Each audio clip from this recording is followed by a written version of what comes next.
box wedge out of this Wolfe 35 SHO, and we're going to replace it with the single knife that comes with the machine. So hey folks, welcome back to Around the Yard. Today's a beautiful morning in Minnesota. Today on the agenda is to pull the box wedge off of the 35 SHO and replace it with the single knife and maybe the 4-way. We've been saving double barrels here behind me from all that maple that we did here in the last few videos. So what I learned from back 40 was to use a chain. We don't need two though, because the way that Wolfe does their box wedge, it's closed on the bottom. So there's a plate, top and bottom, and then the wedges go across. So I've got the chain run through, got a slip choke, slip hook, and then this is 3/8 chain. So we got the mini here. We're gonna get the arm up, make a loop, lock it in, and then hopefully just lift this right out. And then this is not too bad, 30-40 pounds I suppose. So this should drop right in. That'll become our single knife. You can see here we've got 5 slots for bolts. So this box wedge, it does not have the hydraulic adjustable wedge. So what that means, right? Let's see here. There we go. All right. So the box wedge comes, here's the back. So there's a bolt hole here. Actually, there's where the bolt goes through, and then the lock nut on this side. So what happens here then is, there we go. Slide this down, and you can lock this wedge into 5 different positions. You could have it probably float here off of the bottom, like the resplit machines that Wolfe makes. But at any rate, you can pick a point here if you want to split. This feels like about 2.5. I'm guessing you're going to add, let's see here. I really don't want to put my finger in there. So I think that's the first setting. So we're probably, that's probably 6-inch or so. When we get this thing set up here, we can do some measurements on this so you guys know what you're getting. But anyhow, we're gonna run the single knife, try and break up some of these double barrels. You saw it earlier on the video, we're just kind of getting this prepped. So I got the mini over here, we kind of bladed off where we had a lot of the slash from the last couple videos. Brought an IBC tote over, brought this over with the lawn tractor, disconnected it, put all the jack stands down on this. Really solid's not moving, so that's what I want if I'm gonna use the mini to pick this off.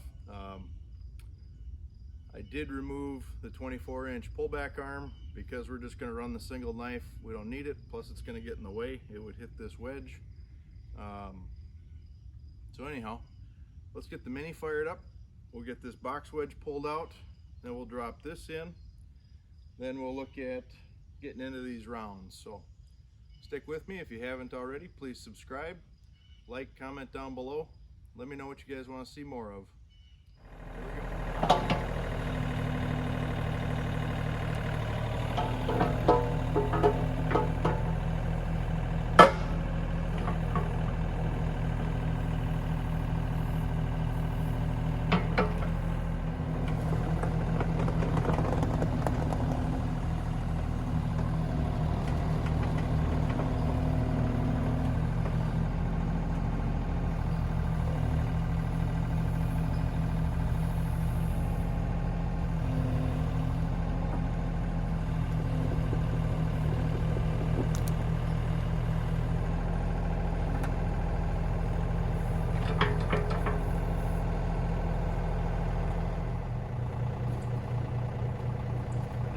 Adjustment here, but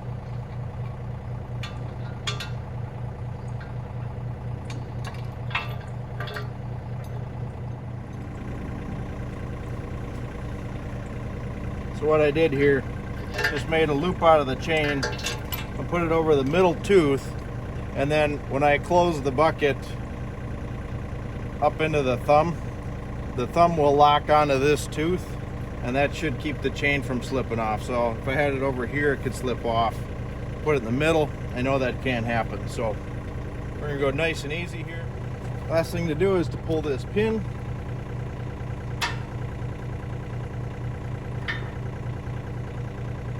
So that's all that is. All right, nice and easy. Let's not break the camera.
All right, that worked pretty slick.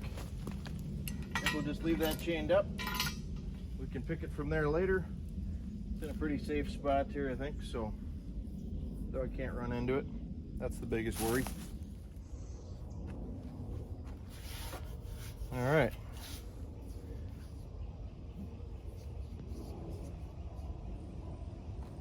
That is a thick piece of steel. Holy smokes. Oh, there we go. That's what it is. Okay.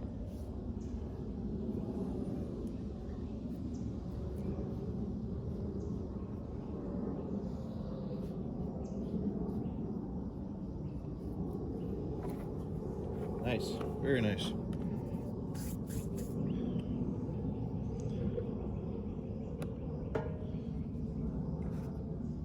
This might give you guys an idea.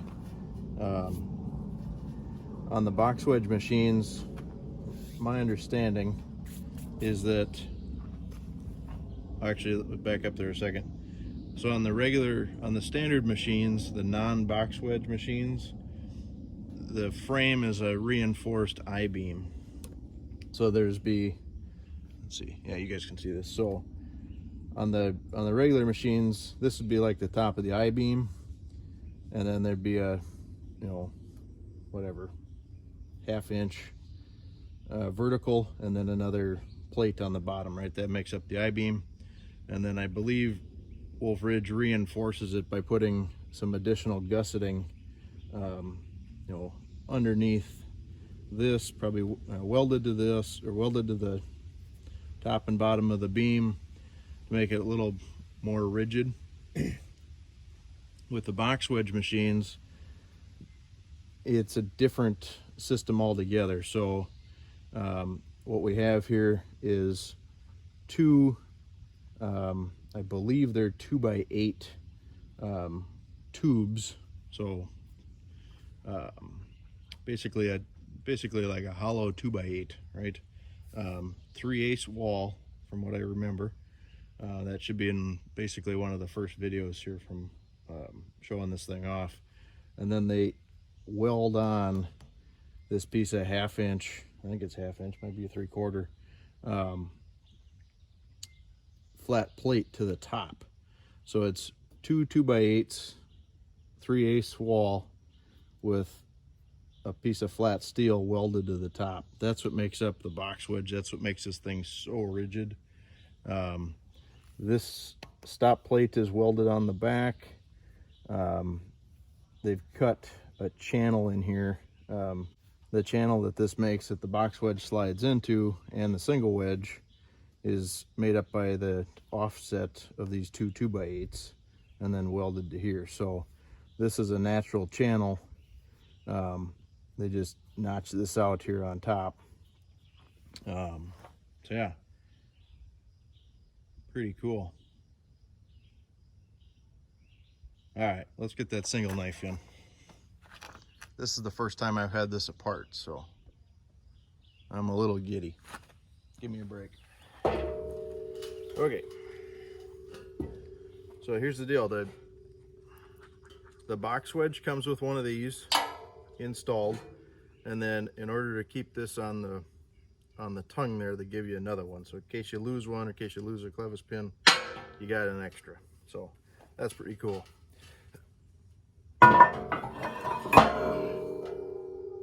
That dropped in super smooth. Holy smokes. I was expecting way more resistance. All right, pull a pin.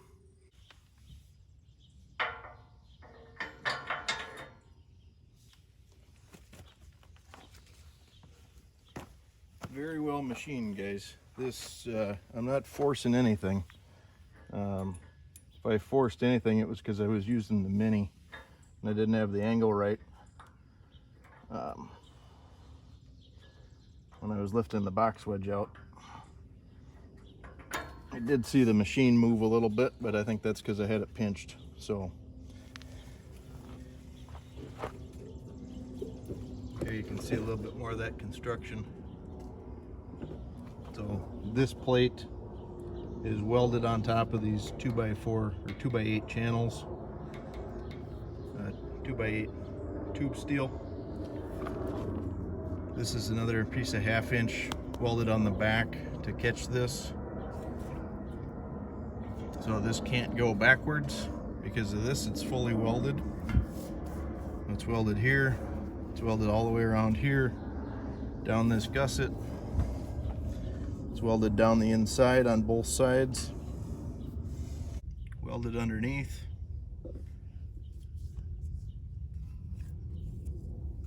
Very heavy duty. These, where this, there we go, where the pin slides through, these ears are welded onto the bottom of this. So across here, I'm assuming it's welded on the backside and then ground smooth. Here's your post.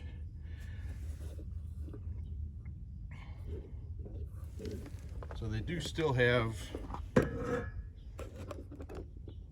we go. This is probably the same table that comes with the other machines. So it's got the opening here for the hydraulic cylinder raise and lower. Here's those bolt slots, right? So we can measure those later and figure out. I would like a kind of a cheat sheet here to see, you know, if it's resting, it's 2 inches. If it's up in the first slot, it's, you know, 4 inches or whatever, 5, 6, 7, 8, something like that. So anyhow, that's what we got here. I'm gonna go ahead and put that other pin away. We'll get this thing idled up, fired up, and then we'll get some rounds loaded on it. Okay, so we got the IBC tote sitting here. My thought with these bigger rounds and these double barrels was to kind of split, use the table to kind of catch and resplit, because I think that's going to be the process today. And then as I get the piece that I need, come over here and drop it in. I know you guys are going to say that's not the most efficient way. I should just let it pile up here. I did that for the first cord and 2/3, and it's a really daunting task. This thing makes so much wood in such a short amount of time that you wind up with a pile that looks overwhelming. So that's going to be the plan today, is split here, resplit, stack into the tote. Let's see, what else can I tell you guys? Let's do an hour update here, as long as I got this thing sitting here. I do have you guys, when I fire this thing up, the mic is going to be closest to the muffler. Some of you guys were saying this thing's pretty quiet, or at least it appears quiet, and usually I have the camera on the other side of the machine and the exhaust is kind of blowing or moving away from the mic. So this should give you a little bit better of a sound of what's happening here. Also, this thing's got a primer on it, so as I turn this thing on to figure out the hours, you're going to hear the primer kick on. I believe that's pulling gas into the system, getting it ready to fire off. So we'll turn the primer on, we'll check the hours, I'll holler those out to you. When it's done priming, I'm going to fire it up, let it start idling. So that'll be the plan. Here we go.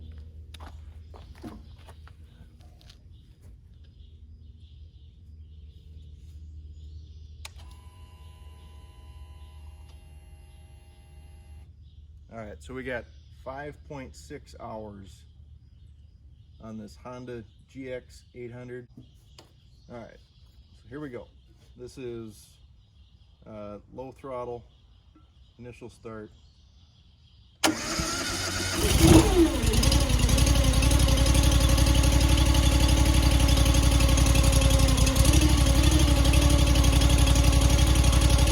if you guys can hear me, this is on idle.